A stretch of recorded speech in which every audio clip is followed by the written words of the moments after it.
back with another episode. In this video, we're going to talk about the following. One, Ethan Brooks. He's wanted by KAIZER Chiefs, Orlando Pirates, and Mamelodi Sundowns. Now, another news is a former KAIZER Chiefs player and Sundowns.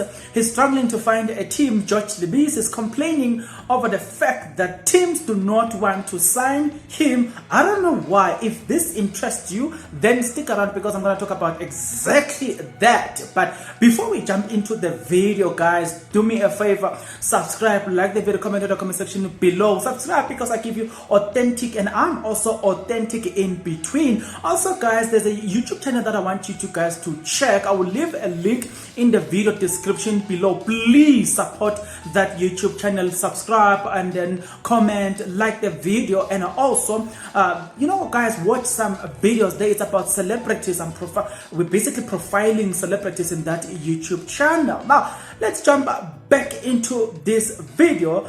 This story was chronicled and published by kickoff.com, so I'm gonna read exactly what they wrote here. So they've got this to say: Brooks, the 20-year-old, has been a joy to watch, turning out for TX Galaxy, rising into a regular at Bafana Bafana since Hugo Bruce took over. With his performance backed by his youthfulness plus a growing international profile, it is no surprise that the stage offered by struggling TX Galaxy has started becoming a smaller. The PSL big boys, KAIZER Chiefs, Orlando Pirates, and Mamelodi Sundowns have been mentioned as a possible destination for the new season, with reports suggesting that he will be out of contract with TX Galaxy at the end of this season. Now, a source, which is his former team, has got this to say: he must do what is best for him financially, as football is a short career. Advise Michel, who had Brooks under his wings at Paranoma FC through his development years, so that the club that he used to play for. Brooks spent just about all his teenage years at Panorama after being scouted from Jabal FC with Michel watching his development from close. Michel has got this to say: he is good enough to play anywhere, so the team that he joins doesn't matter. He must secure himself financially so that he can focus on his football performances. Ethan Brooks has been of great value for TX Galaxy through all his time at the club, where he arrived while Dan Malisela was still a coach. This season he has only missed a single game for TX Galaxy and has played for start to finish in all increasing numbers. Well,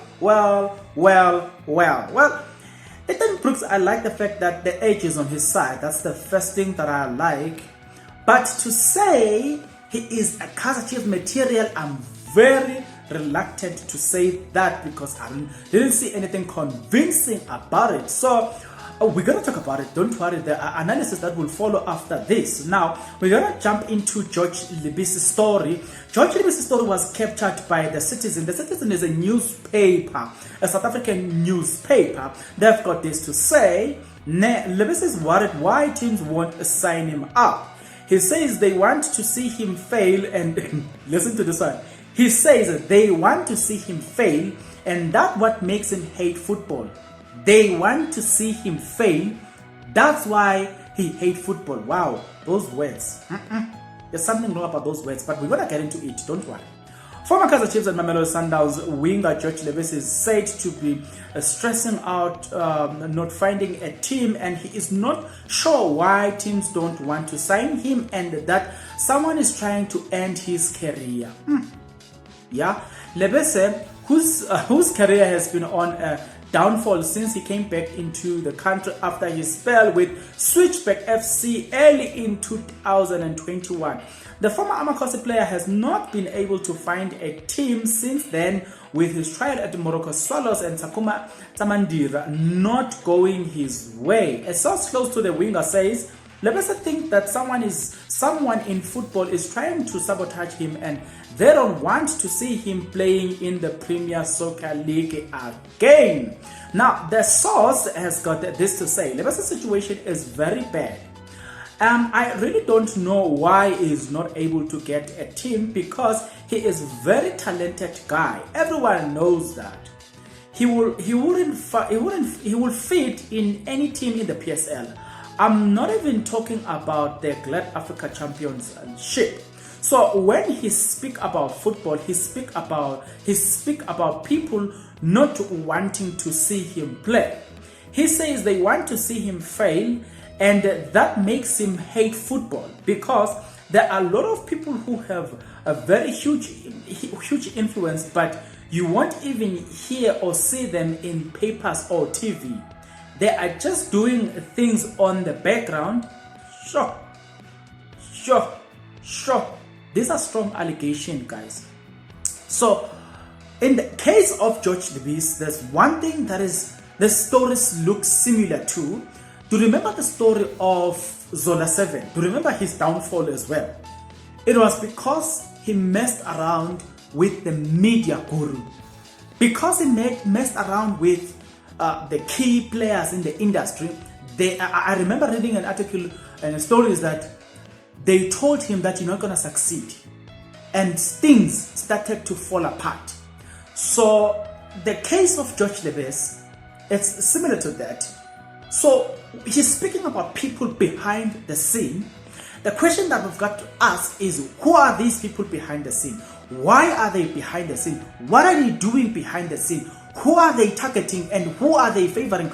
Why? Maybe you should explain a lot of things to say. Maybe they are the ones who said Akumu Ake must play at KAIZER Chiefs. Maybe those people behind the scene are the ones who selected Stuart Baxter for KAIZER Chiefs. We don't know, because they seems to, they don't qualify to be there. We don't know. Again, in the words of Junior Kanye, he said that looking at how Bafana are doing their things, he said that there is a certain element of influence of players that needs to be at Bafana. There are a lot of players that don't deserve to be there, but Junior Kanye says the agents are involved in the selection of the Bafana lineup. So it's kind of like give you this thing to say, there are a lot of things that happen behind the curtain that we as people, we don't get to see. If the story of George Lebese is true, let's go back a little bit to Ethan Brooks, and you know what, you and I need to have a serious conversation here. Ethan Brooks is a young player. I think it's around 24 years of age, if I'm not mistaken. Plays for TX Galaxy, and then I think I like the man himself. But to say Ethan Brooks is a KAIZER Chiefs quality, is an Orlando Pirate quality, or is a Sundowns quality, I don't think so. I think he plays for TX Galaxy, and he has never done anything that commend him to play for a team like KAIZER Chiefs. No, has done nothing for that. So I don't think he's deserving to be at KAIZER Chiefs. He failed to shine at TX Galaxy. How are you going to shine at a team like KAIZER Chiefs, Orlando Pirates and Sundowns? A team with demanding supporters, demanding the legacy. The legacy itself, it's so demanding. The history itself, it's demanding. How do you play for a team like that when you fail to shine? You fail to stand out as a player in your own team. If you look at, for instance, there's a player at KAIZER Chiefs that plays the midfield role. If you watch the KAIZER Chiefs development site, that player is a marvel to watch. The way he marks, the way he does things in the middle of the field, he's so exceptional. I think he's a colored guy with long hair. I forgot his jersey number at the reserve side, because I do watch the reserve side of all these teams. All the it's called what? Itiski? No, not Itiski time. Sorry. What? It was Diski Shield or something like that. But now it's a reserve side. Let me just say so. Yeah. So I watched that team, and then at KAIZER Chiefs I saw the players like him and the goalkeeper Molefe. I was like, wow, these players are so super talented. The confidence in them as well. You understand what I'm saying? So I think that player stood out, and I think that player, compared to Ethan Brooks, he's a player that I could single out when KAIZER CHIEFS was playing.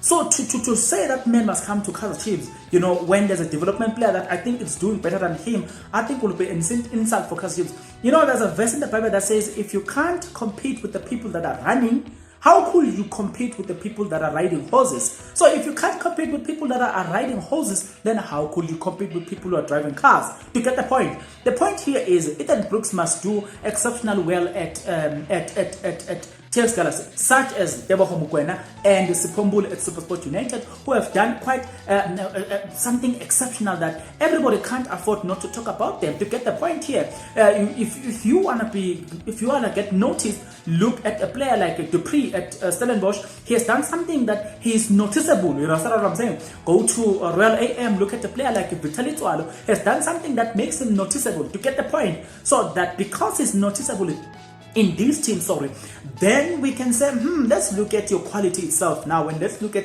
can you fit into this big team? But you can't say the same with a player like Ethan Brooks. We're not saying because TXLS is down there, then he's supposed to be lifting TXLS. We're saying the individual game is supposed to speak a lot, regardless of what the team is doing. It's the same thing as we had KAIZER CHIEFS wanted to sign Yasif Man. He has not done exceptional well for himself without the team. You need to stand up as a player and do things exceptionally well. Then we can commend you to play for a big team like KAIZER CHIEFS. No, in the case of George Lebese, if we are jumping a little bit backward, I don't think some point George Lebese needs to take responsibility. There was no need for George Lebese to leave KAIZER CHIEFS for Sundowns. There was absolutely no need for that, but he did it. Ever since then, certain things, it's not like it happens in like that. Okay, how can I say it? Sometimes you can see a problem there, but the problem did not start where you see the problem. The problem, you find that it started on stage number 2, but you'll only see the result or the consequences when you're on stage number 5. So I think it's George Lebese. The move from KAIZER CHIEFS to Sundowns was a wrong one, even though he tried to justify it. But for me, the move from KAIZER CHIEFS to Sundowns was wrong. He was not supposed to move there where he was regular. He saw money, and look what money did to him. He got the money, but his talent, what happened? Because Sundowns does not keep you. If you can't compete week in, week out at Sundowns, you are out. You know what I'm saying? So you are split by competition at Sundowns. So because I'm speaking to knowledgeable fans, people who know their stories, let the conversation begin in the comment section below. Tell me, do you think Ethan Brooks is a KAIZER CHIEFS, Orlando Pirates or Sundowns player material, for instance? Do you think that he is a material player for these teams? Number 2, do you think that George Lebese is basically telling us the truth, or he's actually becoming a victim? But I also do not want you to be ignorant over the fact that there are people behind the scene. And that one, don't be ignorant of it. There are people who are influential behind the scene, and you never gonna get to see them. So for me, I believe that those people are influencing the decision, as well as George Lebese was not supposed to leave KAIZER CHIEFS in the first place. So until then, guys, stay out of trouble.